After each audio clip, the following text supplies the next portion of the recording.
A paz do Senhor, meus irmãos, eu sou o professor Tiago Nascimento e estamos chegando aqui para mais uma pré-aula do nosso segmento UMAD UEBD. Hoje nós chegamos aqui à lição de número 5, que você, professor, vai lecionar aí na sua classe no dia 30 de janeiro de 2022. Essa lição tem como título o segundo sinal, a cura do filho do oficial. Esse trimestre nós estamos estudando aqui na nossa classe de jovens o Evangelho de João, com esta lição que tem aqui como título Jesus, o Filho de Deus. Então o estudo está sendo organizado em cima da doutrina da Cristologia e com base então no Evangelho de João. Hoje nós vamos aqui abordar os acontecimentos que marcam o capítulo 4 em diante aqui do Evangelho de João. O texto bíblico que você vai fazer a leitura aí na sua classe se encontra em João 4, 46 a 54, onde está descrito aqui então este sinal, que é o segundo dos 7 sinais que João apresenta aqui no seu evangelho. Como você deve estar lembrado, e é interessante você relembrar aos seus alunos isso na introdução da lição, este Evangelho de João foi escolhido por João aqui 7 sinais, 7 milagres, 7 acontecimentos da vida de Jesus, milagres que Jesus realizou. Também ele traz aqui 7 declarações cristológicas de Jesus e também ele apresenta 7 sermões, 7 discursos, 7 pregações de Jesus. Então isso é bem interessante, né? A simbologia presente aqui do número 7 escolhido pelo evangelista João. E o objetivo de apresentar esses sermões, essas declarações e esses sinais é justamente fazer uma apologia. Nós lembramos aqui que na primeira lição foi estudado, o evangelista João, ele escreve o seu evangelho já lá perto do final da sua vida, por volta ali dos anos 80 até 90 depois de Cristo. De modo que ele é o último dos evangelhos a ser escrito. E quando ele escreve este evangelho, já havia uma demanda grande dentro da questão da teologia, né? Porque algumas seitas, algumas heresias haviam aparecido. Então, nesse sentido, o evangelho que João escreve, ele é bastante diferente dos outros 3 evangelhos, chamados então de evangelhos sinóticos. Este evangelho de João, ele se destaca então no seu conteúdo apologético, onde ele vai fazer justamente uma apologia de Jesus como Deus. Então este é o grande objetivo do Evangelho de João. E este segundo sinal, não por menos então, não tem outro objetivo, né, que não seja então enfatizar esta divindade de Cristo. E este sinal então ele está aqui retratado a partir do capítulo 4 do Evangelho de João, quando mostra que Jesus estava no mesmo local, isso é interessante, estava no mesmo local do primeiro sinal. O seu primeiro milagre, você deve estar bem lembrado aí, a sua classe também deve estar lembrado, mas é interessante você fazer essa pergunta, né? Quem lembra qual foi o primeiro sinal? O primeiro sinal foi a transformação, aliás, da água em vinho, lá nas bodas em Caná da Galileia. De modo que agora, mais uma vez, Jesus se encontra em Caná da Galileia e ele vai receber aqui a visita deste oficial do rei. Aqui nós já estamos abordando os conteúdos do primeiro tópico, que é o contexto do milagre. É interessante que você, na sua introdução, você faça um breve resumo, né, a partir da leitura desse texto bíblico, para que os seus alunos, então, estejam todos ali no mesmo patamar.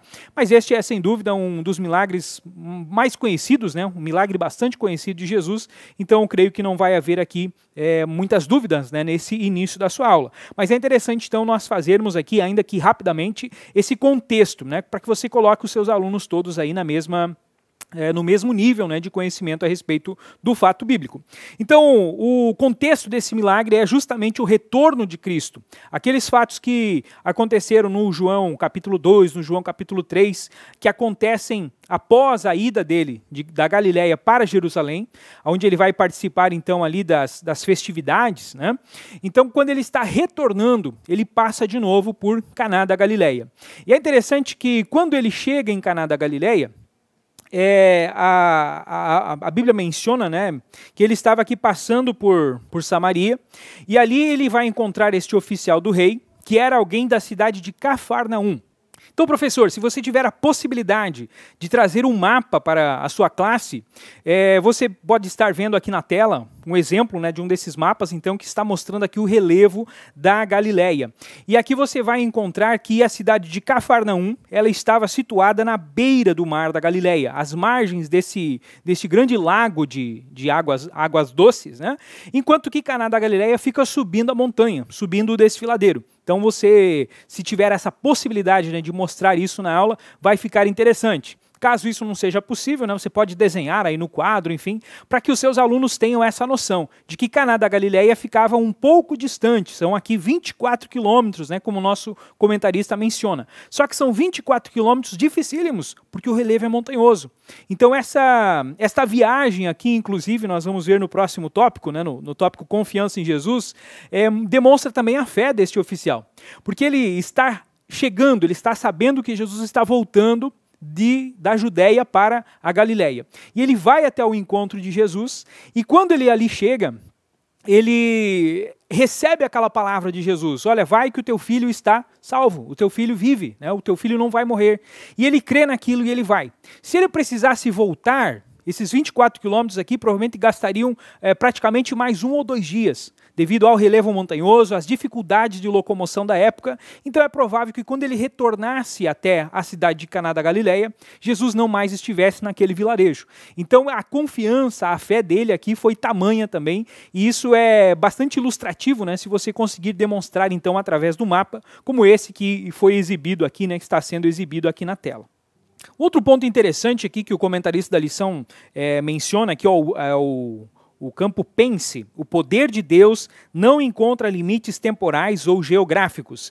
E é interessante porque esse foi um milagre feito à distância por Jesus. Como nós lemos aqui no texto bíblico em classe, o versículo 47, ouvindo que Jesus vinha da Judéia, foi para a Galileia e rogou-lhe que descesse e curasse o seu filho. Este rogou-lhe, quando você vai para o original, em grego, você vai ver que ele está numa forma de que este rogo não foi algo assim: eu estou aqui, estou pedindo que Jesus vá ver o meu filho. Foi algo com insistência e algo repetido. Então, repetidas vezes, este homem estava instando, né, para que Jesus fosse até Cafarnaum.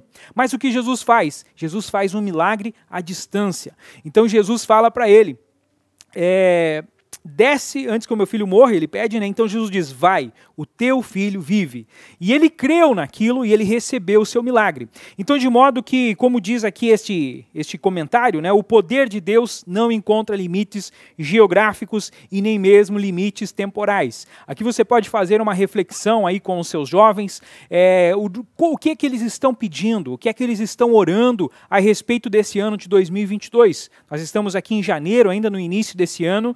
Eles provavelmente já têm colocado seus propósitos, seus objetivos para esse ano de 2022, e talvez eles pensem em coisas que vão acontecer lá no final do ano, e talvez eles possam imaginar que há um risco disso não acontecer. Mas com essa passagem você pode fazer essa reflexão e mostrar para eles que eles podem começar a pedir agora coisas que eles vão obter ali na frente.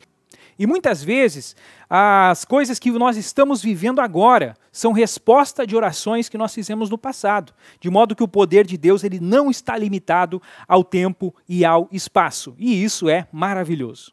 O segundo tópico a ser estudado nesse próximo domingo é confiança em Jesus. Então, nesta lição, neste sinal, neste milagre que Jesus faz, alguns pontos aqui se destacam. O primeiro subtópico dessa sessão traz aqui a respeito de quem era este oficial do rei.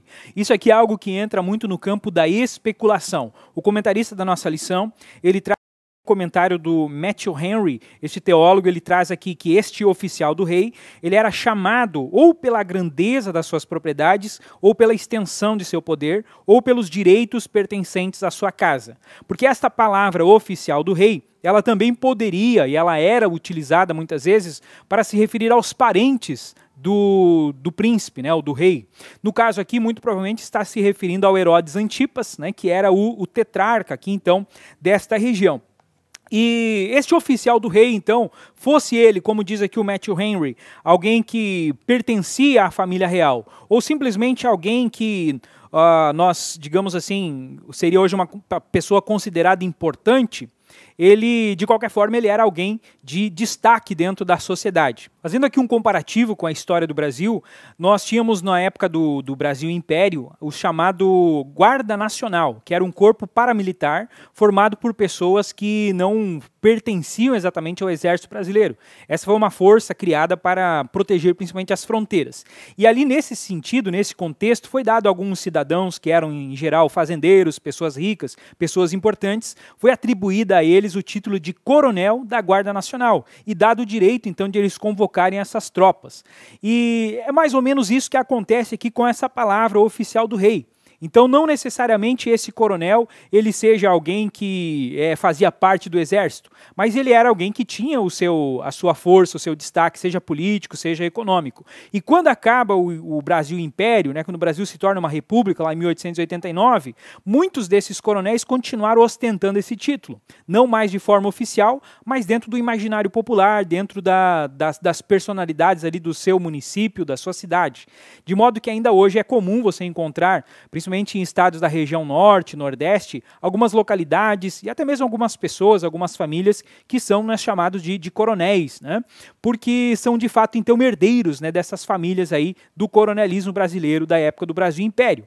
Mas de fato eles não eram coronéis no sentido do exército regular. Da mesma forma, o Matthew Henry faz esta analogia, que esse homem então poderia ser chamado de oficial do rei, não necessariamente por ter algum parentesco com Herodes, e nem mesmo por fazer parte dos trabalhos, né, por trabalhar na corte do rei, mas talvez por causa da grandeza das suas propriedades ou pela extensão do seu poder, da sua riqueza.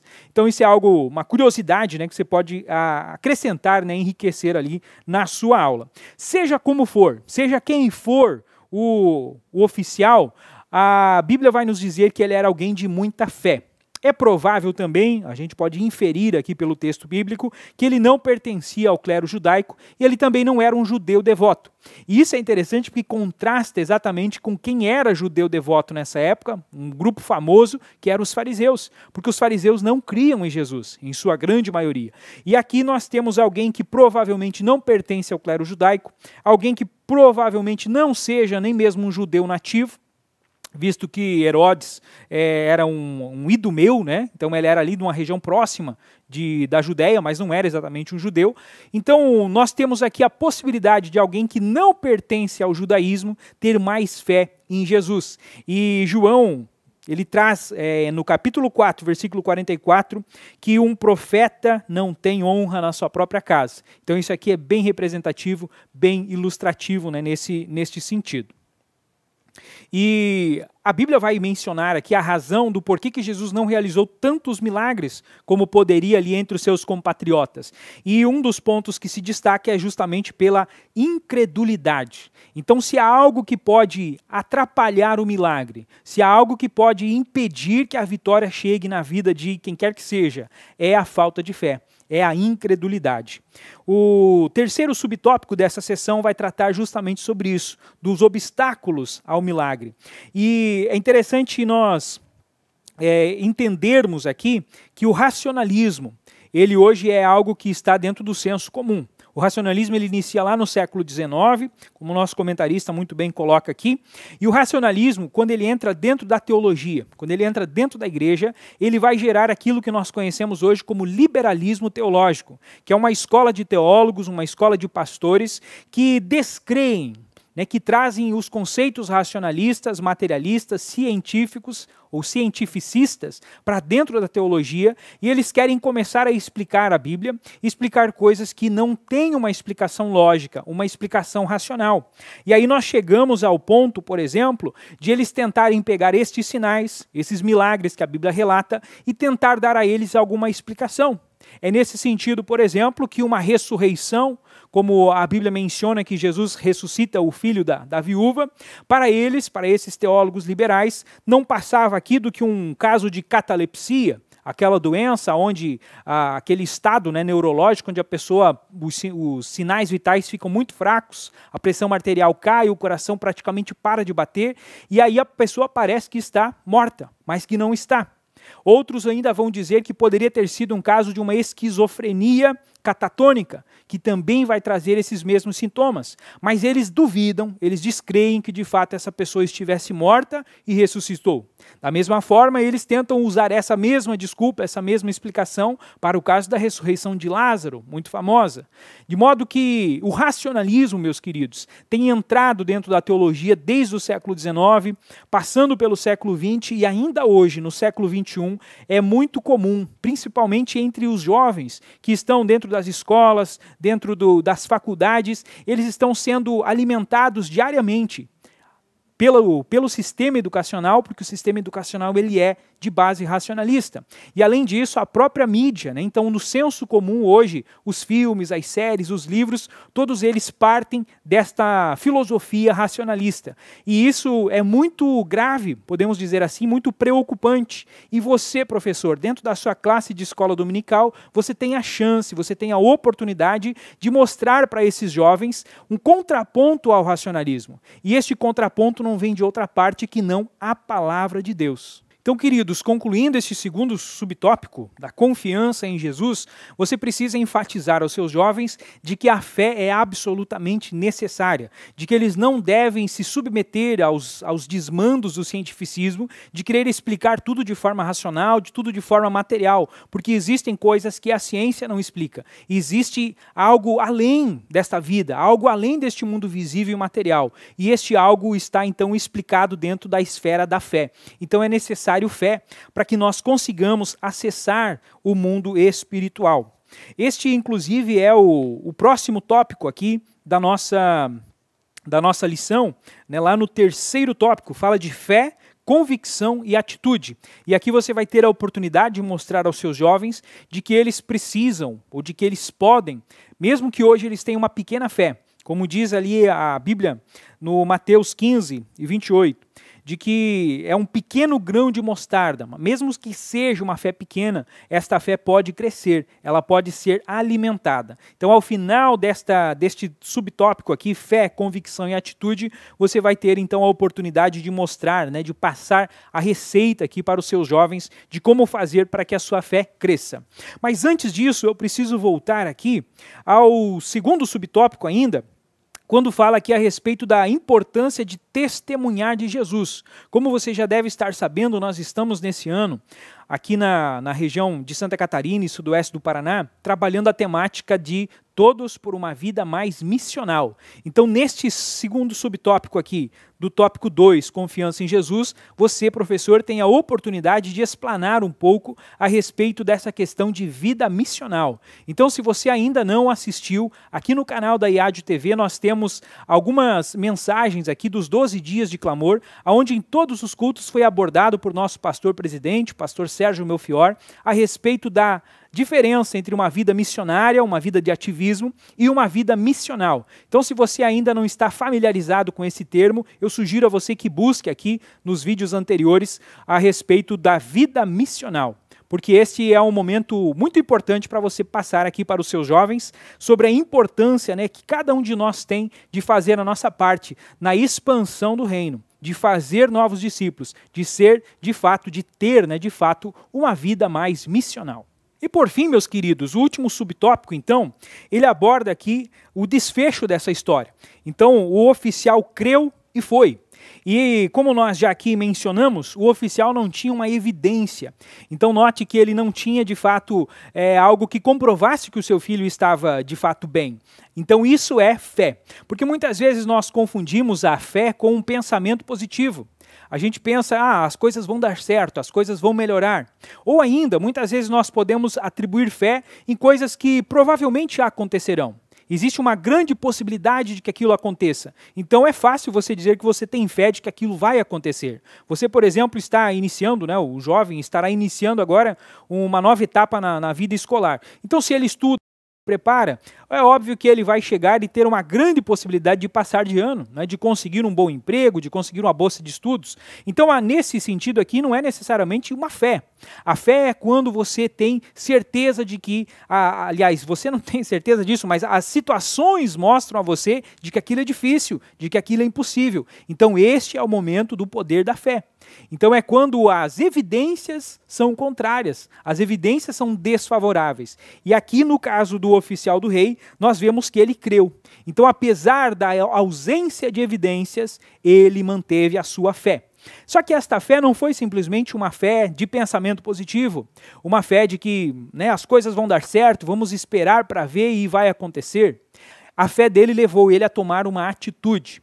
Então você, professor, precisa mostrar isso para os seus alunos. Não basta apenas ter uma fé num sentido teórico, mas a fé precisa levar o seu jovem, levar você, professor, a tomar atitudes. Eu não sei como está sendo aí o seu início desse trimestre na sua classe. Talvez muitos alunos não tenham voltado das férias, talvez esteja em baixa na sua classe a frequência, e talvez você possa estar pensando que vai acontecer, em algum momento eles vão voltar, né? Todo mundo diz que o Brasil começa depois do carnaval, então lá por fevereiro os alunos vão voltar, mas não fique esperando sentado. A fé que você tem de que as coisas vão melhorar também precisa te levar a tomar uma atitude.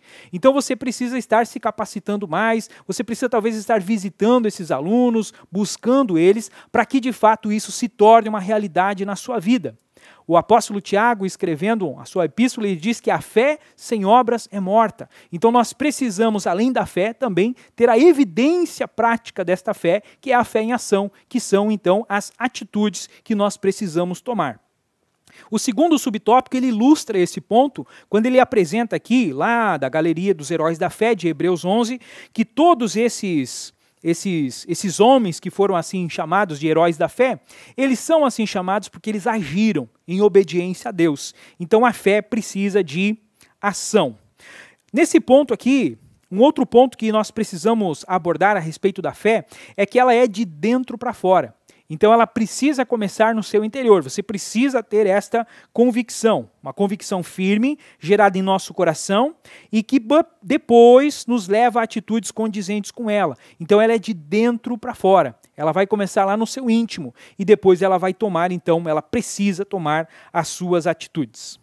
E por fim, aqui o último subtópico, crescendo na fé. Nós já mencionamos aqui a respeito da ilustração do grão de mostarda, que Jesus faz ali em Mateus 17, 20, mas depois de tudo isso, depois dessa ilustração aqui, que você pode aí mencionar com os seus alunos, é interessante que você enfatize o que diz aqui o final deste texto. De igual modo, precisamos e podemos crescer na fé que produz uma confiança cada vez maior na pessoa de Jesus, quanto ao aspecto salvífico e o seu poder de providência em nosso cotidiano.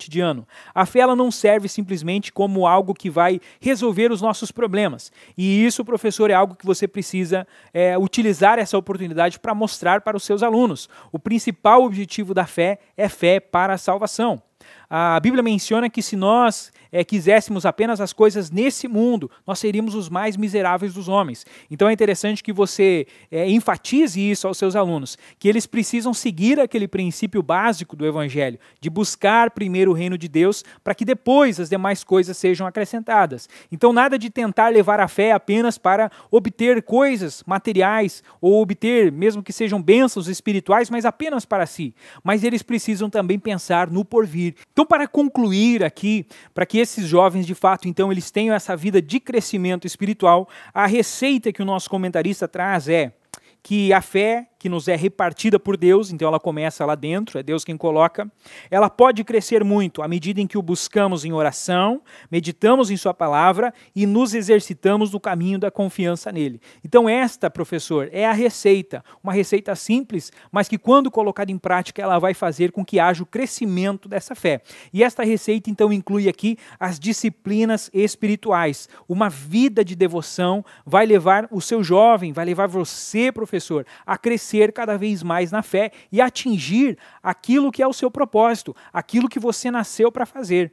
Então, dentro dessa perspectiva, eu retomo aqui da vida missional, nós precisamos tomar consciência de qual é de fato a nossa missão. Então, eu tenho certeza que você, professor, está aí como um arauto, como aquele que está trazendo esse ensino para a vida dos seus jovens, um ensino que vai mudar as vidas deles, que vai moldar a sua mente, que vai moldar o seu caráter. Então, cada vez mais se capacite, se prepare e faça desse 2022 de fato um ano onde os resultados vão ser alcançados na vida dos seus jovens e na sua própria vida espiritual também.